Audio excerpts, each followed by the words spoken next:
నిన్న కోర్టు ఏదో చివాట్లు పెట్టినట్టున్నది. ఆదివారం, శనివారం, ఆదివారం కూడా ఏమి ఆ 2 రోజుల్లోనే ఎందుకు కూల్చేస్తున్నారు? కోర్టు స్టేలు ఉన్నా కూడా మీరు కోర్టు ధిక్కారం చేస్తున్నారు. హైకోర్టు కూడా కూల్చేస్తారా? అనేక చివాట్లు రాష్ట్ర ప్రభుత్వానికి పెట్టింది కోర్టు. హైడ్రా అన్నది it is a mere extortion. Congress ఓని కూలగొట్టలేదు, చుట్టాలే కూలగొట్టలేదు, తుర్కోలే కూలగొట్టలేదు, ఓల్డ్ సిటీకి పోలేదు, గరీబోలే ఓ 10 మంది ఎక్కువ ఎందరియో చాలా మంది కూలగొట్టినారు. పెద్ద పెద్ద ఫ్లాట్లు కూడా కూలగొట్టినరు.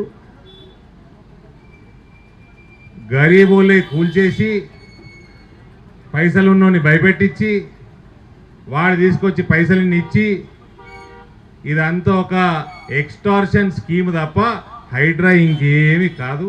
ఇక రేపో మాపో కోర్టు స్టే ఇస్తుంది, బంద్ చేయమని చెప్తుంది.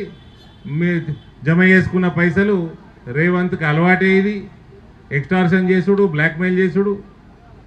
కాబట్టి HYDRAA is nothing but an extortion programme.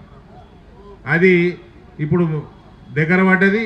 Court interference తోటి అతి తొందరలో బంద్ అవుతుంది, బంద్ కావాలి కూడా. ఎక్కడ లేని ప్రేమ మూసి మీద వస్తుంది వీళ్ళకి ఒకటేసారి. మూసి పక్కకున్నవానికి ఇల్లు చూపెట్టినాక ఇల్లు గులగొట్టు, ఇల్లు ఇచ్చినాక గులగొట్టు. ఎఫ్టీఎల్ల మీద పర్మిషన్లు ఇచ్చిన ఆఫీసర్లు ఎవరినన్నా నువ్వు ప్రాసిక్యూట్ చేసినవా? ఎవడి మీద కేసు వేసినవా?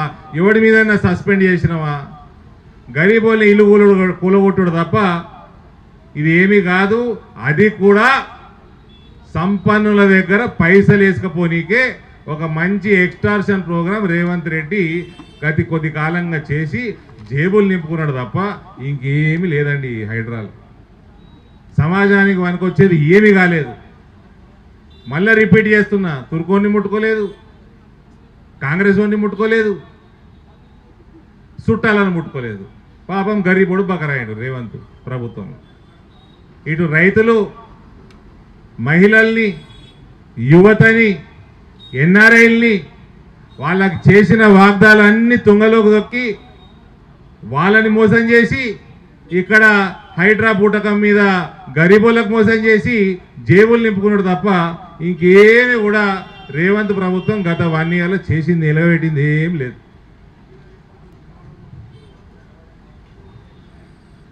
ఇక పేర్లు చెప్తే చాలా మంది కాంగ్రెస్ వాళ్ళు ఫీల్ అవుతారు. టకటక పేర్లు చెప్తారు. నేనైతే ఎవడు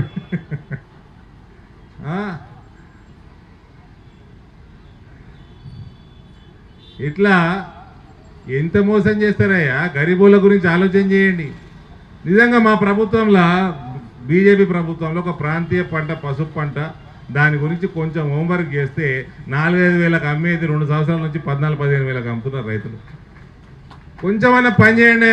మళ్ళా మోడీ రైతుల రెట్టింపు కంటే ఎక్కువ చేసిండయా. 20 పంటలు, 22-23 పంటలు జాతీయ పంటల మీద చేసిండు.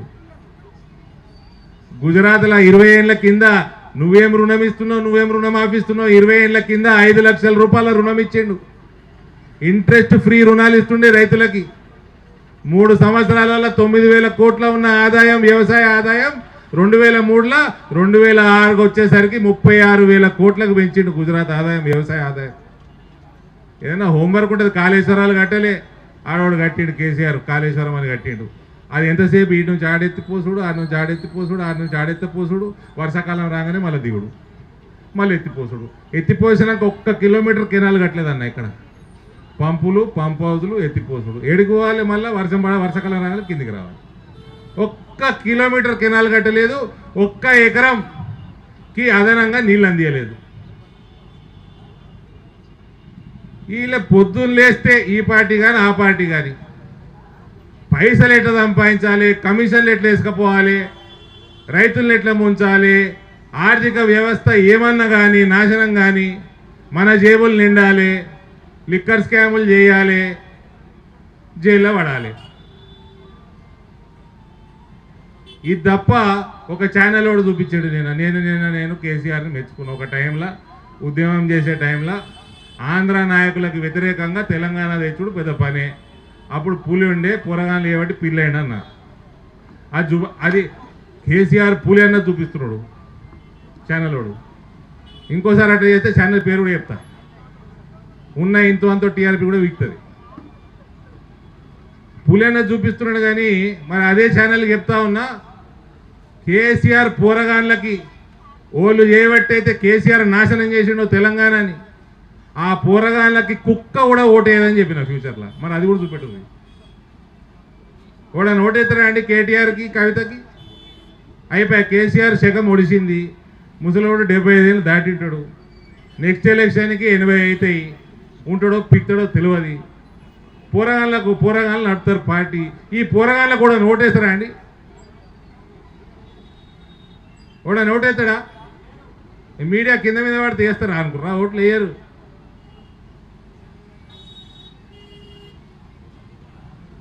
కాబట్టి భారతీయ జనతా పార్టీయే మనకి ఏ సమాజంలో అటు రైతులు కానివ్వండి, యువత కానివ్వండి, మహిళలు కానివ్వండి.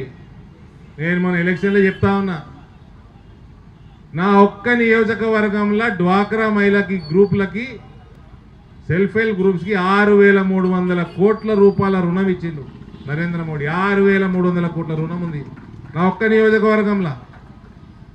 దాని మీద పావుల వడ్డీ ఇస్తుండ్రా? రాష్ట్ర ప్రభుత్వం ఇస్తలేదు. కేంద్రంకి వెళ్ళి వచ్చే సబ్సిడీ వస్తున్నది, రాష్ట్రంకి వెళ్ళి వచ్చే సబ్సిడీ వస్తలేదు. వాళ్ళు పావుల వడ్డీ కట్టేది 7% వడ్డీ కడుతున్నారు. 5%